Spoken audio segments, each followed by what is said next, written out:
In this video, we are going to analyze the four market structures: monopoly, oligopoly, monopolistic competition, and perfect competition. We also went around Hong Kong to find examples of these types of firms.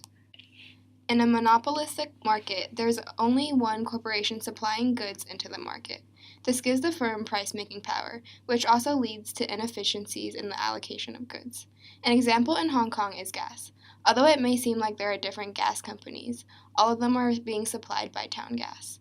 A profit-maximizing monopoly produces at the quantity where the marginal cost is equal to the marginal revenue, but sells the product at a price where the quantity meets the demand curve. Because monopolies are the only ones producing the product, their consumers are usually not that price sensitive. In the case of town gas, they're able to set high prices for gas, and the consumers would still buy their products because they have no other choice. Thus, monopolies have a positive long-run economic profit. However, since monopolies are able to set their prices higher, they produce at a profit-maximizing value that is not allocatively efficient. Monopolies can form due to their high barriers of entry and reasons such as control over natural resources or technology. Town gas is a natural monopoly. It formed naturally due to the limited resources and consumers in Hong Kong, so it's logical that they're the only supplier of gas. Governments can limit monopolistic behavior and minimize dead weight loss by setting price ceilings or giving public ownership over the monopoly.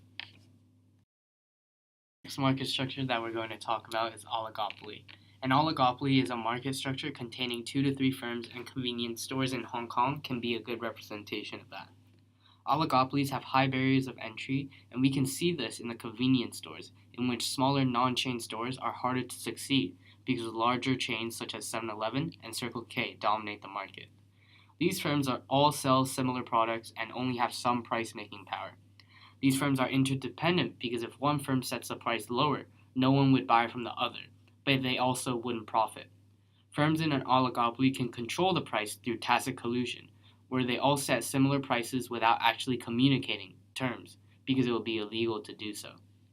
Usually, firms will end up at a Nash equilibrium, which is the non-cooperative equilibrium, because they often act in their self-interest and ignore the effects of their actions on each other's profit. Because they are unable to compete through prices, oligopolistic firms compete through location, advertisement, and product differentiation. For example, in both the 7-Eleven and Circle K we visited, the same brand of chocolate milk had different combinations of sales that prompt the consumers to buy more things at their store and to think that they are getting a better deal. Oligopolistic firms end up with long-run economic profits because of their control over the market. However, this also means that, like a monopolistic market, an oligopoly is not efficient in their allocation of goods. In a perfect competition structure, there are many firms that sell an identical product and none of the firms have a large market share. The firms are also price takers, so they will sell goods at only the market price because the demand is perfectly elastic at market price for an individual firm. Producers are also free to enter and exit the market. One example of perfect competition is the goldfish market at Tung Choi Street in Mongkok, and the product that we will be focusing on are the goldfishes in the market. There are many stores that sell goldfish, but there are also other stores that do not sell goldfish and sell other products such as reptiles or amphibians. This shows that producers are free to enter and exit the market for goldfish.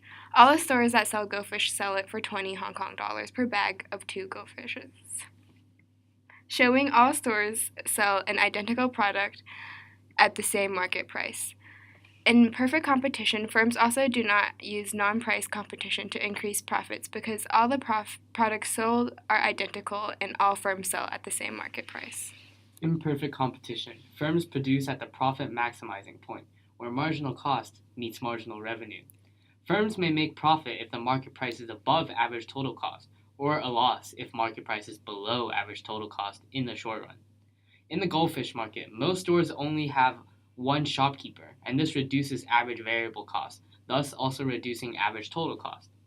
In the long run, depending on whether firms make profit or loss, more firms may enter or exit the market. In the long run, the market price will change so that it is equal to the minimum average total cost for firms. As a result, firms do not earn economic profit in the long run in perfect competition. This point is also the allocatively and productively efficient point, because the marginal cost intersects with marginal revenue and demand. Lastly, in perfect competition, there is no deadweight loss because all firms are selling at the same price, as well as selling and producing at their profit maximizing point, so a perfect competition market structure is efficient. In a monopolistic competition market structure, there are many firms that sell differentiated goods. Firms in this market structure have little control over price because price is limited by competition between the various different firms, which results in an easy entry and exit in the market. We chose beauty products, in particular lipstick from the beauty and skincare department store under Hyson in Causeway Bay as our example. There are several stores that sell lipstick, but each store sells slightly different products such as brand, color, design. The prices at the stores were similar, ranging from 150 to 250 Hong Kong dollars, depending on the lipstick. There were no significantly expensive or cheap lipsticks being sold. In the department store, there are firms that sell other products as well, showing that the firms could enter and exit the market for not only lipstick but beauty products freely. In the short run, stores will produce at the profit maximizing point, where marginal cost is equal to marginal revenue. Depending on the average total cost, a firm may make economic profit or loss in the short run. In the long run, however, firms will enter or exit the market depending on whether firms are making profit or losses in the short run. In the long run, the demand will shift so that it is tangent to the average total cost curve. At this point, price is equal to average total cost, and a firm makes zero economic profit. Firms in a monopolistic competition do not produce at the allocatively efficient point because the price is higher than the marginal cost. As a result, a monopolistic competition market structure is inefficient. These are the 4 market structures that can be seen in Hong Kong. Thank you for watching.